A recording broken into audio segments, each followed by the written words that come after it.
It's hard to win a fantasy football championship if your running backs suck. But how do you know which running backs you need and which ones you don't? I'm here to help. I'm going to give you 3 running backs I think you're going to absolutely need in 2024 and 3 running backs you can do without. Now, if you're thinking it's May, how can you be drafting? Well, then you need to check out Underdog Fantasy. Underdog Fantasy has best ball drafts going full swing right now all the way up until the season.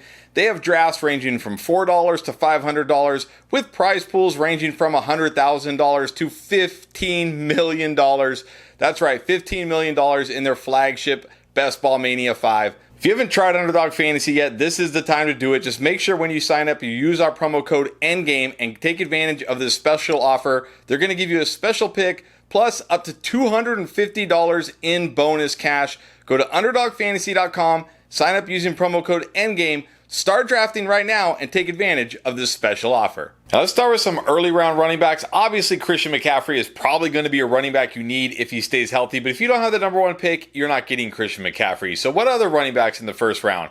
Well, I'm going to cheat, and I'm going to put 2 running backs together and count them as one, because I'm going to say Breece Hall and Bijan Robinson are both running backs you need. We get questions like, which one do you prefer, Breece or Bijan? I don't know. Flip a coin. I slightly, and I mean slightly, prefer Breece Hall, but really it's probably not going to matter. Both of these guys are young, extremely talented, explosive running backs, great pass-catching running backs, and they're both going to be in much better offenses this year. We know Breece Hall, with hopefully a healthy Aaron Rodgers all year, is certainly going to be in a much better offense than he was in last year. The Jets were one of the worst offenses in the entire NFL. Not to mention he's now 2 years removed from ACL, which means he should be explosive and great from week 1 of the season. And of course, Bijan no longer tied to the evil Arthur Smith, not to mention the Kirk Cousins upgrade. And even if Kirk Cousins isn't ready to go or gets hurt, Michael Penix is waiting in the wings. Both of these guys are fantastic running backs, the type of running backs that can finish as the number 1 running back in fantasy. It would not surprise me if these guys were 1-2 in some order, assuming, of course, Christian McCaffrey doesn't stay healthy. So if you don't get the number 1 pick and you're wondering about running backs in the first round, you need Bijan or Breece Hall in 2024. Now, I don't really have any early round running backs where I think you just don't need them at all, but I do have a pair of teammates, so I'm going to cheat again and give you 2 for 1, which I'm sure you're appreciative of. But I'm going to say you do not need either of the Steelers running backs, Najee Harris or Jaylen Warren. Look, I don't care who you think should be the lead back. I don't care who you think is the lead back. I don't care who you think is more explosive, who you think is better. I don't care. For fantasy, they're both just meh, and that's really it. I mean, even last year, people were getting all worked up about Jaylen Warren because he was scoring like 12 PPR points, which, look, I get it for a guy you drafted with one of your last picks. That's pretty good, but that's nothing that you really need in fantasy. And of course, Najee Harris has just been meh ever since his rookie year. And now, unfortunately, they do get the evil Arthur Smith as their offensive coordinator. I know Matt Canada was bad, but do we really feel better about Arthur Smith?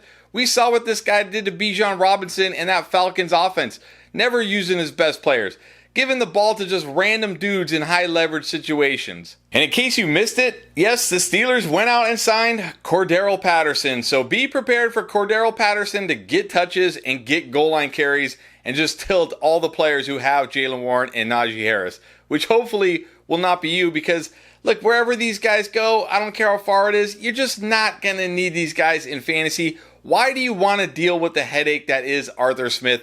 We did this last year with Bijan. The fact that Bijan was as good as he was just proves how great he really is. Jaylen Warren, Najee Harris, I don't think they're going to be able to overcome Arthur Smith. Now, file this under something I didn't think I'd be saying in 2024, but I think you're going to need Joe Mixon this year. Yep, I said it. I can't believe I said it. Look, Joe Mixon has been pretty good in fantasy. I don't think he's anything special in real life. He's fine, but nothing elite, nothing great. But he's been tied to such a good offense getting all the volume that he's been fairly good in fantasy. Well, if you slept through free agency, you may have missed that he now signed with the Houston Texans, which last year was one of the best offenses, and just added Stephon Diggs to the mix. This could legit be a top 5 offense, which means once again, Joe Mixon is going to have a chance to score touchdowns and score fantasy points way above what he really should be able to do. And again, if you slept through free agency, you may not have known that Devin Singletary is now gone. He's a New York Giant, which means Joe Mixon is probably going to be the lead back here, the workhorse running back, because last year this team struggled running the football, and the only other real running back on the roster, Dameon Pierce, was absolutely horrific last year. He ranked 56th in yards per touch and 50th in yards created per touch last year. And look, for as good as he was as a rookie, he was still 47th and 29th in those categories. He wasn't very good. There's a reason he was a 5th round pick. He's not anything special at running back. And again, I don't think Joe Mixon is anything special at running back, but he's more than good enough, and they're going to use him as a workhorse in one of the league's best offenses. And this year, he's probably going the latest I have ever seen him go. You can routinely get this guy in the 7th round of your fantasy drafts. So no, I don't think Joe Mixon is going to win people fantasy championships or be a top 5 running back. But if you can get a top 15, maybe even a top 12 running back in the 7th round, yeah, you're going to need this guy. And now get ready to roll your eyes, and I almost feel bad talking about Nick Chubb, but please, you do not need Nick Chubb this year. Look, Nick Chubb was a great running back. For many, many years, Nick Chubb was a great running back, and he probably would have been a great running back again last year. But is he going to be a great running back this year or really ever again, sadly? He's coming off the most brutal, devastating knee injury a running back can have. It's one thing to tear your ACL like Saquon Barkley did, like Breece Hall did, and come back and still not be very good when you're young. But what about when you're 29 years old? And what about when it's your second ACL tear? And what about when you tear multiple ligaments and have to have 2 surgeries? That's right, he had to have a first surgery to repair some of the ligaments, and then the second surgery in late November to finally repair the ACL. Even young, dynamic running backs like I talked about, like Saquon Barkley, like J.K. Dobbins, like Breece Hall, could not come back that first year from ACL and be anything close to what they were. Look, I know Breece Hall was good in PPR leagues last year, but he was bad in real life. He was not a very effective runner for huge stretches of the season. He never looked like the same guy. Why do we expect 29-year-old Nick Chubb, who's had 2 surgeries, tore multiple ligaments in his knee, to come back and be anything close to what he was last year? You know what the scariest part is? It doesn't seem like the Browns expect to have Nick Chubb back to anything close to last year. Chubb is scheduled to be a free agent next year, and the Browns didn't, show a vote of confidence by saying, yeah, we're going to extend this guy. Instead, they restructured his contract to have a much smaller cap hit this year. They're no longer financially invested to giving him significant amount of touches. If he is not very effective, they don't have any reason to give him the ball. And I know there's a lot of Twitter doctors out there, and I know they get a lot of things wrong, but there is one guy I do kind of trust, and that is Dr. David Chow. He was an NFL team doctor for, I think, 20 plus years with multiple teams. He gets this right a lot of the times, and he's also one of these guys who doesn't just jump out and say ACL tear as soon as the guy falls down on the football field. He waits to see video, and if he's not sure, he says, I'm not sure, let's see what it is. But knowing the Chubb injury and his age and what he's facing, he said this: our panel of pro football docs believe his injury is closer to career ending than Chubb ever making a full recovery. So even if Nick Chubb does get back this season, and I really doubt we see him anywhere in the first half of the season, even when he does get back, he's going to be playing limited snaps, and he's probably not going to be anything close to the Nick Chubb we remember. Look, I get it. It's going to be the 8th round of your fantasy drafts, and you're going to see Nick Chubb there, and you're going to say, am I dreaming? How can I not take Nick Chubb here? And I'm telling you, please, you don't need Nick Chubb this year, even in round 8.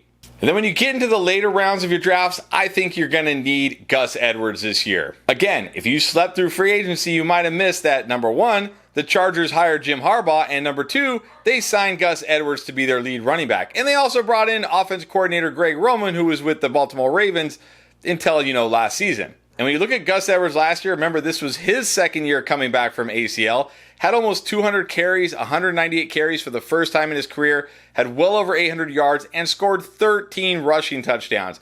And you might look at this Chargers offense and think, well, this is an offense that throws the ball 40 plus times a game. They did with Brandon Staley and a defense that couldn't stop anybody.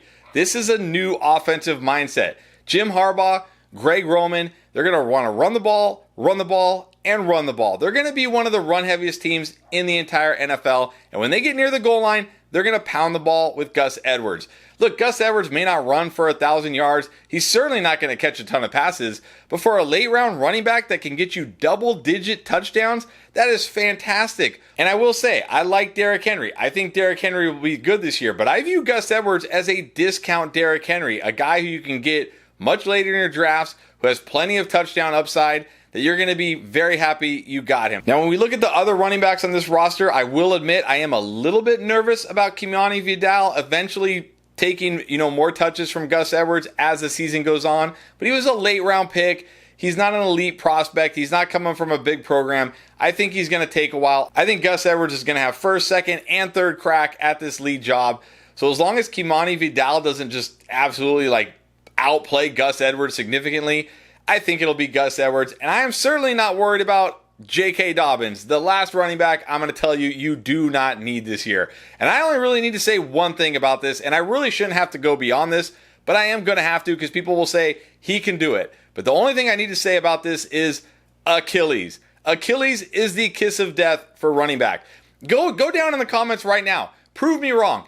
List one running back who has come back from Achilles and been as good or better than he was before. The closest example we have, the best case example we have, is D'Onta Foreman, who sure, he's had some moments, he's had some stretches of games, but people don't remember D'Onta Foreman as a prospect. No, he wasn't like a generational prospect, but he was a pretty good prospect. People had high expectations for him. He's never come close to that since tearing his Achilles as a rookie. Other running backs recently, James Robinson. Yeah, I remember a couple years ago when people thought James Robinson was going to be a league winner. He's not even in the league anymore. What about Cam Akers? Tore his Achilles, came back last year, lost his job to Kyron Williams, then was traded to the Vikings to be the backup to Alexander Mattison, who was horrible, and then he got hurt.